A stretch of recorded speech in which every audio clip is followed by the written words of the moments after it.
Once you're done with your event, you want to turn the blower off first.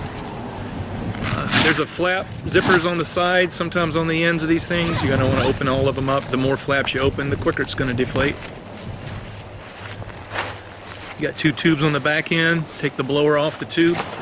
While it's deflating, you can go ahead and take a crowbar or a claw hammer and remove the stakes.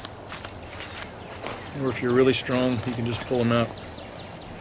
Usually after an event, the grass is pretty wet from the water. You can pull them right back out. To help get the unit rolled up quicker, you can have somebody open up the flap. Make sure you take your shoes off. We don't ever walk on our inflatables with the shoes. Try to keep them clean and nice. You're going to fold the walls over to expose the little deflation flaps. The more you walk on it, the more air you get out of it, the easier it's going to be to handle the roll up and to move back into your vehicle. On this slip and slide, once you get the air out, you're just going to fold the two sides back over to the center. So you're basically folding it in half, but not all the way from one side. You're going to fold each side over to the middle. That's going to protect the top of the slip and slide. In case it were to get scuffed, it won't be part of the wall or the inflatable. It'll just be the bottom.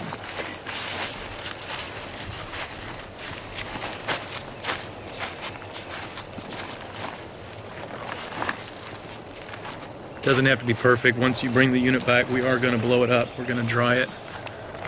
We're going to vacuum it off, disinfect it. So once you got it folded in half, you're just going to roll it as tight as you can. The trick is rolling it from the very beginning as tight. If you just start it with a wad, it's going to be a big wad. If you've got a spouse or a child or a friend that can walk on it, have them take their shoes off and just walk on it as you roll it, and you will get a tighter roll that way.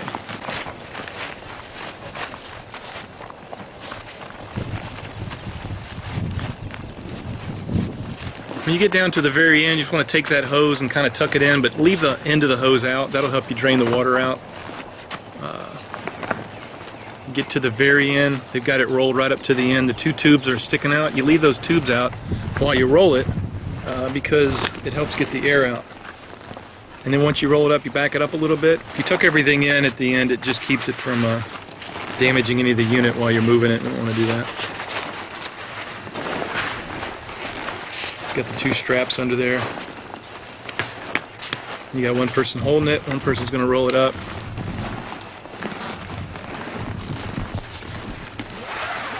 And then you're just going to strap it. Once you get it completely rolled up and strapped, you're just going to stand up one end, take that protective bag, slide it over it. Don't want to move it unless you've got the bag around it. That's going to keep it from getting messed up.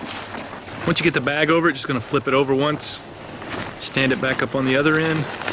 There's going to be some rope on the bag. You can tuck the hose in, tuck everything in, and then just take that rope and strap it back. Once you get the inflatable up, you're going to pull the nails out of the four corners for the tarp. And make sure you keep up with all those nails. We're going to count them when they come back. Just going to grab the corner. If there's two of you, it's just a lot easier to fold a tarp. If you get one person to help you, usually the wind's going to give you a problem. But because this tarp is so long, we'll just fold it all the way over in half first. And then we just go side to side, fold it over until you're completely done. Just keeping people on opposite ends. They're just going to take the corner.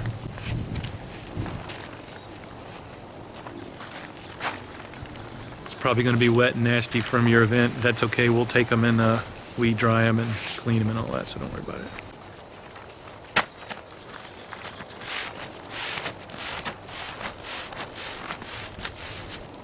Alright, that's the tarp. You ready to bring everything back?